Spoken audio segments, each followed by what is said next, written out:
നിരൂപകൻ എന്നതിൻ്റെ സ്ത്രീലിംഗ പദം ഏത്? ഉത്തരം നിരൂപക.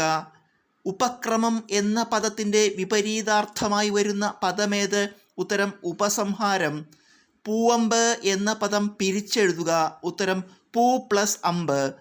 തന്നിരിക്കുന്നവയിൽ സ്ത്രീലിംഗത്തിന് ഉദാഹരണമേത്? ഉത്തരം നങ്ങ്യാർ. മഞ്ഞ് എന്നർത്ഥം വരാത്ത പദമേത്? ഉത്തരം തൂലം. തന്നിട്ടുള്ളവയിൽ ബഹുവചനത്തിന് ഉദാഹരണമേത്? ഉത്തരം മിടുക്കർ. അമരം പിടിക്കുക എന്ന ശൈലിയുടെ അർത്ഥമായി വരുന്ന പ്രയോഗമേത്? ഉത്തരം വഴി കാണിക്കുക.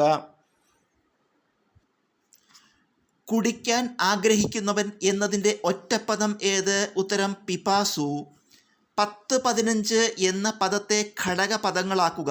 ഉത്തരം 10 15.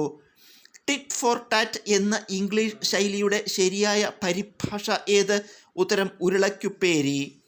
സന്ദർഭാനുസരണം വേണ്ടത് ആലോചിച്ച് പ്രവർത്തിക്കാൻ മനസ്സാന്നിധ്യവും പ്രാഗൽഭ്യവും ഉള്ളവൻ എന്നതിന് ഒറ്റപ്പദം ഏത്? ഉത്തരം പ്രത്യുൽപ്പന്നമതി. സഖാവ് എന്നതിൻ്റെ സ്ത്രീലിംഗ പദം ഏത്? ഉത്തരം സഖി. ഐഹികം എന്ന പദത്തിൻ്റെ വിപരീത പദം ഏത്? ഉത്തരം പാരത്രികം. ശരിയായ പദം ഏത്? ഉത്തരം അഭ്യസ്തവിദ്യൻ. അക്രതു എന്ന പദത്തിൻ്റെ അർത്ഥമെന്ത്? ഉത്തരം ബുദ്ധിയില്ലാത്ത.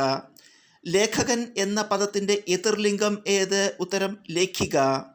ദൃഢം എന്ന വാക്കിന് വിപരീതമായി വരുന്ന പദമേത്? ഉത്തരം ശിഥിലം. താഴെ ഇറങ്ങി എന്ന പദം പിരിച്ചെഴുതുക. ഉത്തരം താഴെ പ്ലസ് ഇറങ്ങി.